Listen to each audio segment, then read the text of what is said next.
피가 뜨겁게 흩어지며 모래 위에 떨어집니다. 갑작스러운 침묵이 경기장을 감싸는 순간 수만 명의 함성이 터지듯 폭발하며 하늘을 흔듭니다. 거대한 콜로세움의 한복판, 한 남자가 고독하게 서 있고 그의 앞에서는 맹수가 낮게 포효하며 원을 그리듯 돌고 있습니다. 남자의 손에는 흔들림 없는 칼이 들려 있고 그의 눈은 두려움과 결연함이 뒤섞인 채 먼 곳을 응시합니다. 그 시선을 따라 올라가면 콜로세움 최고의 자리, 누구보다 높은 그곳에 황제가 앉아 있습니다. 황제의 표정은 감정 없이 평평하고 그의 손은 천천히, 아주 천천히 공중으로 올라갑니다. 도시 전체가 숨을 멈춥니다. 그리고 그 손이 떨어지는 순간 한 인간의 운명은 모래 위에 산산이 부서지고 관중의 함성은 다시 하늘을 찢어버립니다. 누군가의 삶과 죽음이 이 거대한 도시에서는 하나의 오락으로 소비됩니다. 이 장면은 단지 잔혹한 오락의 한순간이 아닙니다. 2000년 전 로마라는 도시가 어떤 원리로 움직였는지, 무엇을 욕망했고 무엇을 소비했는지, 그리고 그 거대한 제국의 심장이 어떤 박동을 하고 있었는지를 상징처럼 보여주는 풍경이었습니다. 피와 모래, 황제와 군중, 승자와 희생자, 이 모든 것이 얽혀서 로마라는 이름의 거대한 이야기를 만들어냈습니다. 로마의 이야기를 따라가다 보면 이 도시가 단순한 수도가 아니라 하나의 거대한 생명체처럼 숨을 쉬고 욕망하며 움직였다는 사실을 자연스럽게 느끼게 됩니다. 오늘 여러분이 만나게 될 로마는 화려한 문명과 잔혹한 현실, 번영의 기록과 그 그림자를 동시에 가진 도시입니다. 자, 이제 그 로마의 중심으로 함께 들어가 보겠습니다.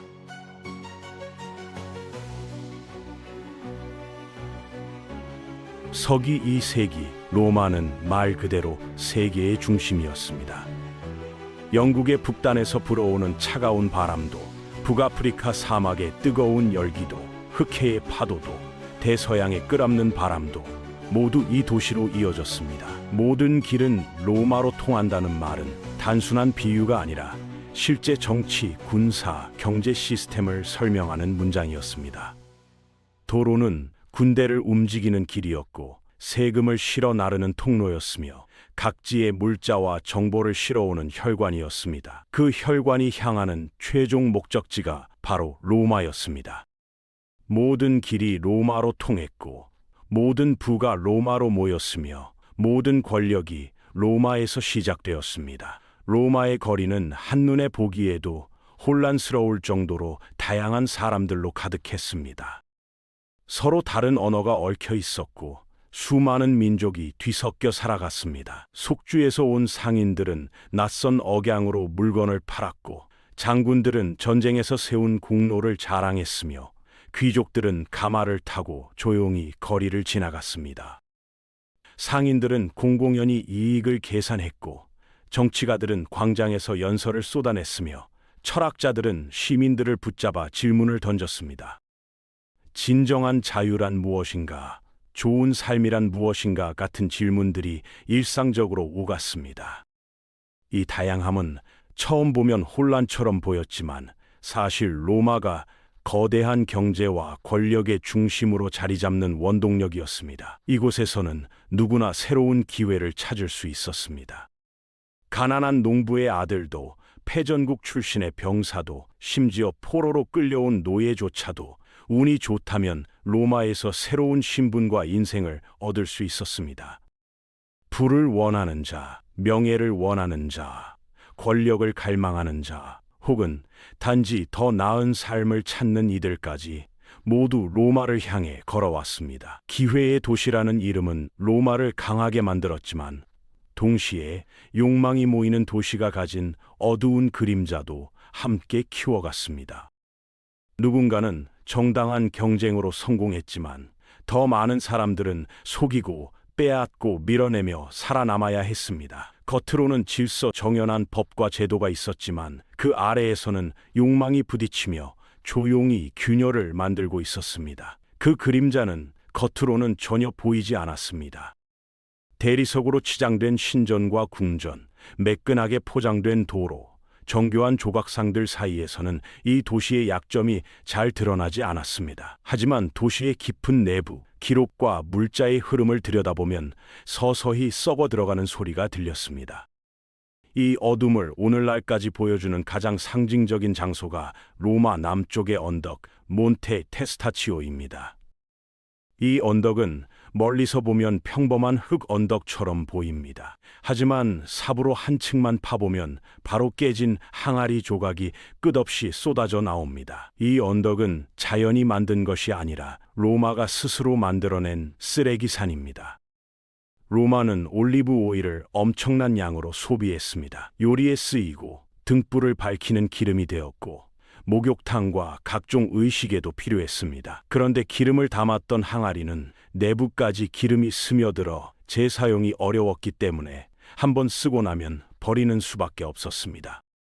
로마인들은 그 수많은 항아리들을 도시 외곽 한쪽에 쌓아두기 시작했고, 그렇게 세대와 세대를 거치며 수백 년간 쌓인 항아리 조각이 거대한 인공산을 만들어냈습니다. 그 조각들을 자세히 살펴보면 단순한 도자기 파편이 아니라 일종의 기록물이라는 것을 알 수 있습니다.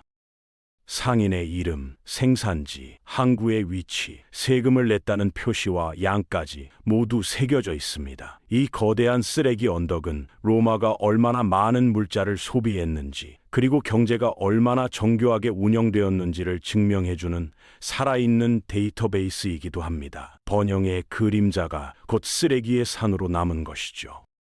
하지만 이 거대한 경제 흐름 속에서도 그 흐름을 교묘하게 비틀어 자신의 욕망을 채운 사람이 있었습니다. 바로 교활한 상인 페트로니우스였습니다. 그는 누구보다 부유했고 누구보다 깨끗해 보였습니다. 정장처럼 단정한 톡가를 걸치고 늘 공손한 미소를 잃지 않았습니다. 그러나 그의 장부 속 숫자는 진실을 감추고 있었고, 항아리에 찍힌 봉인들 중 일부는 조용히 거짓을 말하고 있었습니다. 페트로니우스는 세금 봉인을 위조하고 장부를 조작하며 속주에서 들어오는 기름 중 일부를 몰래 빼돌려 막대한 이익을 챙겼습니다. 항구에 들어온 암포라들 중 일부는 정식으로 세금이 계산되었지만 나머지는 그의 사설 창고로 빼돌려졌고, 장부에는 마치 아무 일도 없었다는 듯 정상 수량이 적혀 있었습니다. 표면적으로는 세련된 상인처럼 보였지만 그의 손은 누구보다 검었습니다. 진짜 문제는 이 모든 것이 서류상으로는 완벽해 보였다는 점입니다.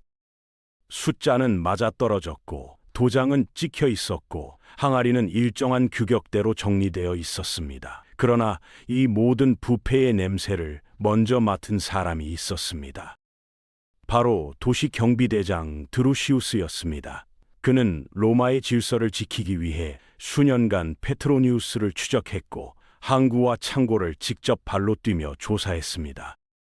날이 밝기 전 어둠 속 항구를 서성이며 수상한 배를 확인했고 밤늦게까지 세무 담당자와 서기관들을 불러 기록을 대조했습니다. 하지만 페트로니우스는 늘 한 발 앞서 있었고 서기관들은 돈을 받고 진실을 숨겼습니다. 증거는 늘 막판에 사라졌고 증인들은 입을 닫았습니다. 그러던 어느 날 드루시우스는 익명의 제보를 받습니다. 페트로니우스가 이번 달 기름 봉인을 가짜 인장으로 교체했다. 이 한 줄의 정보는 그가 오랫동안 기다려온 틈이었습니다.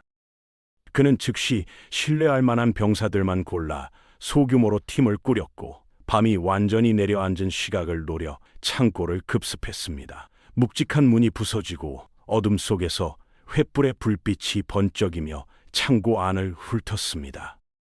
드루시우스는 곧바로 항아리 몇 개를 골라 꺼내고 봉인을 확인했습니다. 황제의 상징 대신 누군가 정교하게 흉내낸 가짜 인장이 찍혀 있었습니다. 횃불 아래서 드러난 조작의 흔적은 너무나 선명했습니다. 수년 동안 그의 감을 괴롭히던 의심이 한순간에 현실로 바뀌는 순간이었습니다. 페트로니우스는 결국 체포되었고 그의 마지막은 아이러니하게도 콜로세움의 모래 위에서 맞이했습니다. 그가 살인자가 아니었음에도 불구하고 제국의 재정을 속였다는 이유로 그는 맹수와 검투사의 사이에 던져지는 처벌을 받았습니다. 로마는 이것을 정의라고 불렀지만 드루시우스는 알고 있었습니다. 로마의 탐욕은 사라지지 않는다. 단지 형태를 바꿀 뿐이다. 한 사람이 사라진다고 해서 도시의 욕망이 줄어들지는 않았습니다. 탐욕의 흐름은 트라야누스 시장에서도 계속되었습니다. 세계 최초의 복합 상업지구였던 이곳에는 150개가 넘는 상점이 층층이 이어져 있었고 전 세계에서 온 상품들이 로마 시민들의 손에 들어갔습니다. 시장의 1층에는 빵집과 과일 상점, 생선 가게와 곡물 상인이 자리했고 그 위층에는 보석과 향신료, 이국적인 비단을 파는 가게들이 줄지어 있었습니다. 더 위로 올라가면 고급 화장품과 장식품, 귀족들이 찾는 특수 물품들을 파는 상점들이 있었고 맨 위층에는 행정사무실과 공공곡물 보급 창고가 자리했습니다.